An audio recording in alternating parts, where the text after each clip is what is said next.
नमस्कार, cook with Mayuri मध्ये मी मयुरी तुम्हा सर्वांचं स्वागत करते। आज आपण बनवणार आहोत बीटरूट कटलेट। बीटरूट कटलेट बनवण्यासाठी मी इथे 2 बीट घेतले होते, त्याचं वरची जी स्किन असते ती काढून त्याला किसून घेतलेला आहे। सर्वप्रथम आपल्याला बीटाला शिजवून घ्यायचंय। त्यासाठी मी इथे एका कढईमध्ये 1 मोठा चमचा तेल गरम करून घेतला आहे। त्यामध्ये मी एक मीडियम साईजचा कांदा बारीक चिरून घेतलेला आहे।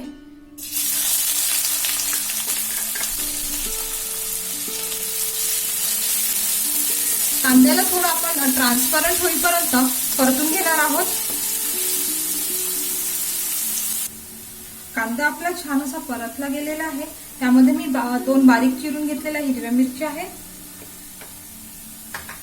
आणि 1 मोठा चमचा आला आणि लसणाची पेस्ट करून घेतलेली आहे। आता आपण आलं लसूणला 1 ते 2 सेकंद फक्त परतून घेणार आहोत तेलामध्ये। आता आपण यामध्ये 1 पाव चमचा हळद,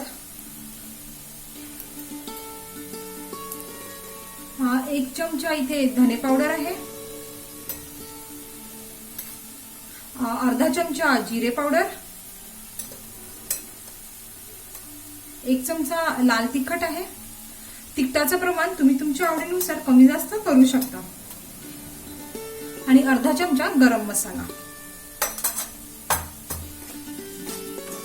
आता आपण यामध्ये हे जे किसून घेतलेलं बीट आहे ते ऍड करणार आहोत।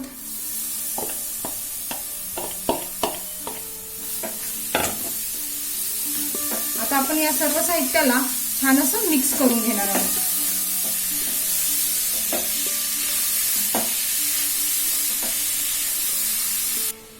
हे छान असं मिक्स करून झाल्यावरती आपण यावरती झाकण ठेवून 5 मिनिटं छान असं बीट शिजवून घेणार आहोत।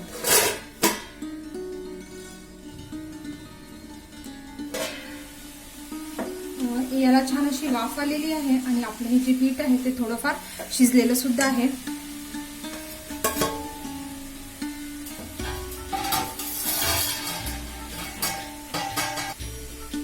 माझ्याकडे इथे मी 2 मोठे आणि 1 छोटा बटाटा शिजवून घेतलेला आहे। कुकरमध्ये 3 ते 4 शिट्ट्या करून घेतलेला आहे। आता आपण हा बटाटा यामध्ये ऍड करणार आहोत। मी हाताने स्मॅश करून हा बटाटा यामध्ये टाकणार आहे।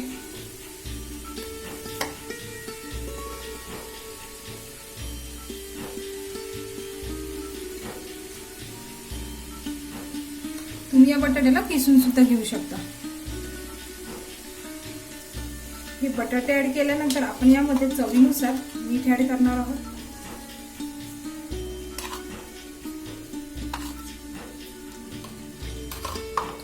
आता आपण हे छान असं मिक्स करून घेणार आहोत।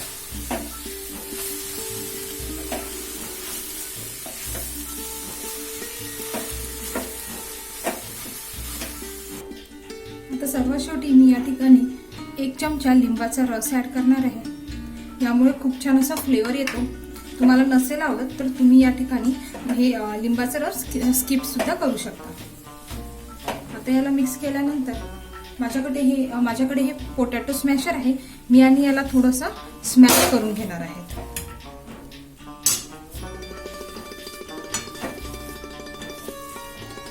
यामुळे काय होईल, हे सर्व एकजीव होईल।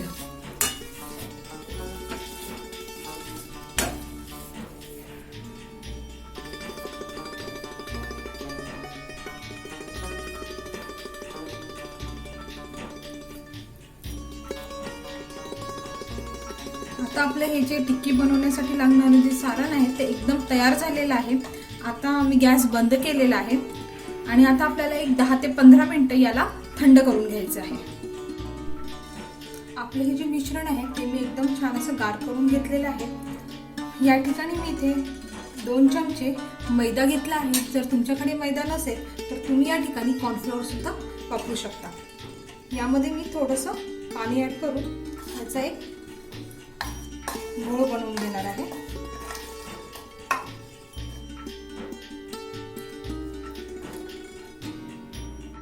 मी ते हा मैद्याचा घोळ बनवून घेतला आहे। बघू शकता तुम्ही कन्सिस्टन्सी खूप असा पातळ पण नाही आणि खूप असा घट्ट पण नाही। या ठिकाणी मी जाड रवा घेतलेला आहे। जर तुमच्या इथे रवा नसेल तर तुम्ही या ठिकाणी ब्रेड क्रम्स सुद्धा वापरू शकता. तर आता आपण टिक्की बनवायला सुरुवात करूया. सर्वात आधी आपण या मिश्रणाचे तुम्हाला किती मोठी हवी आहे त्या पद्धतीचा एक गोळा घ्यायचा आहे हातावरती.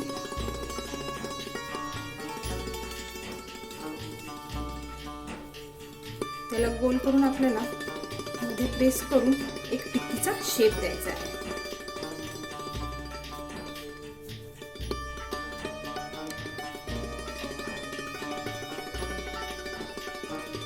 तुम्ही या टिक्क्या सिलेंडर आकाराच्या सुद्धा बनवू शकता. तुम्ही हे कटलेट मुलांना डब्यामध्ये किंवा तुमच्या घरी कोणी गेस्ट आले तर तुम्ही हे पटकन बनवू शकता किंवा इव्हिनिंगला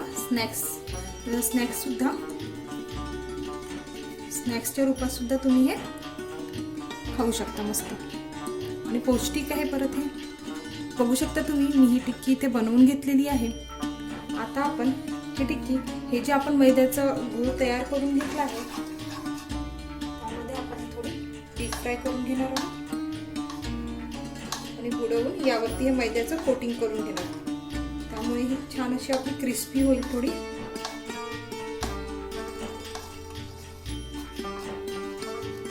त्यानंतर आपल्याला हे काढून आपल्याला हे जे रवा आहे त्यामध्ये आपल्याला ही टाकायची आहे.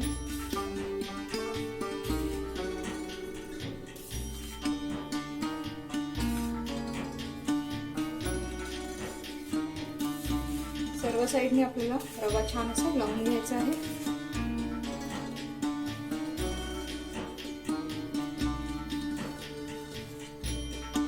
आपली ही टिक्की आता तयार झाली आहे. आपण ही एका प्लेटमध्ये ठेवूयात. आता आपण याच पद्धतीने या बाकीच्या टिक्की सुद्धा करून घेणार आहोत.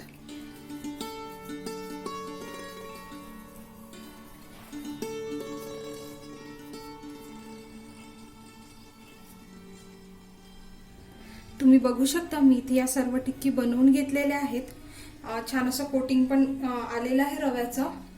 आता आपण याला एक 20 मिनिटं फ्रीजमध्ये ठेवणार आहे जेणेकरून हे छान असं सेट होईल. 20 मिनिटं झालेले आहे. मी कटलेट हे फ्रीजमधून काढलेले आहे. हे छान असे सेट झालेले आहेत. आता आपण याला शॅलो फ्राय करून घेऊयात. शॅलो फ्राय करण्यासाठी मी गॅसवरती एक पॅन ठेवला आहे आणि त्यामध्ये थोडं तेल गरम करून घेतलं आहे. तुम्हाला हवं असेल तर तुम्ही हे डीप फ्राय सुद्धा करू शकता.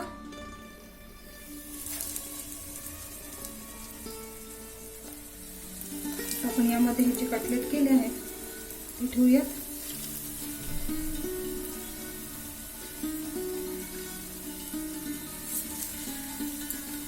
आणि गॅसचा फ्लेम हा आपल्याला लो टू मीडियम ठेवायचा आहे.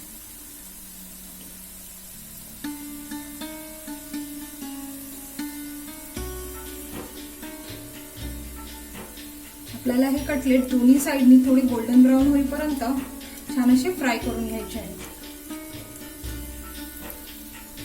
आता आपण हे कटलेट पलटवून घेऊया जेणेकरून हे दोन्ही साईडनी छान असे गोल्डन ब्राऊन होतील.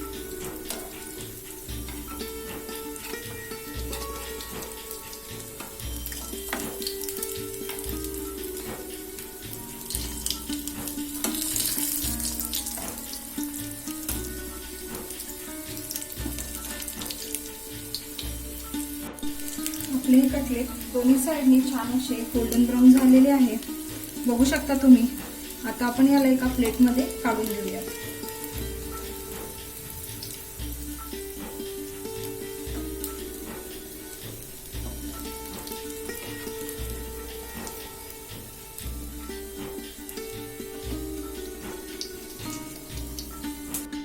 आता आपण याच तेलामध्ये आपले बाकीचे कटलेट सुद्धा शॅलो फ्राय करून घेणार आहोत.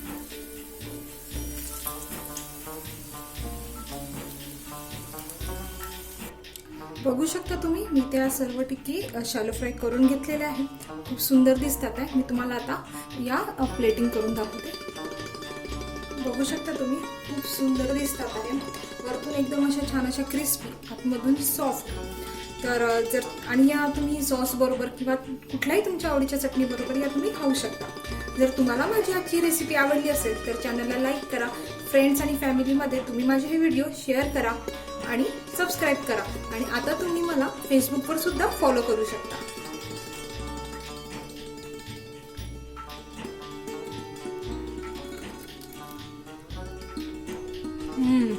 खूप यम्मी झाले आहे. तर नक्की ट्राय करून बघा आणि तुमच्या प्रतिक्रिया मला कमेंट्सद्वारे नक्की कळवा.